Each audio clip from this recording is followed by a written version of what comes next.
पुराण शास्त्र कविता सबुठी माँ विषय बहुत किछि लेखा जाइछि हेले बापांक विषय बहुत कम लेखा जाइछि। समस्तंकु मार भल पाइबा देखा जाए हेले बापांक भल पाइबा देखा जाएनी। देखा जाउ नथिबा बापांक भल पाइबाकु आपणंक सामनारे परिप्रकाश करिबा पई मोर छटिया उपस्थापना। माटी आ आकाश ठिकणा भितरे संतान पई जे बा पानीर सुरक्षा, जार साहस आगरे छिड़ा हेबाकु समय भी भय करे।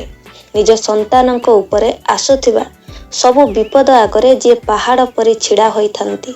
हृदय रे भल पाइबार सागर नहीं जे बेलाभूमि परी सबु बेले नीरव। सबु समस्यार नाही भितरे समाधानर हाँ और विफलतार भौरी भितरु टाणी जे सांगरे रही सफलतार कूलरे पहुंचई दिए। कर्तव्य और दायित्वर बोझ तले जे शांतिर हस हसी पारती। निज स्वप्न को सौदा करी जे आम पाई जीवन किणती, जार जीवन और जातकरे हारिबा कि थकिबा लेखा नहीं। जहाकू देखिले दुनिया रे केबे न डरिबार साहस मनरे आसी थाए। भगवान न होइबी जे तांकोठू अधिक आम कथा बुझी पारती।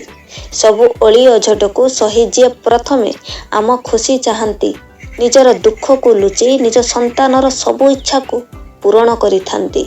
माँ नानाबाया गीत हेले जीवनर अकुहा कहानी हेउछंती बापा।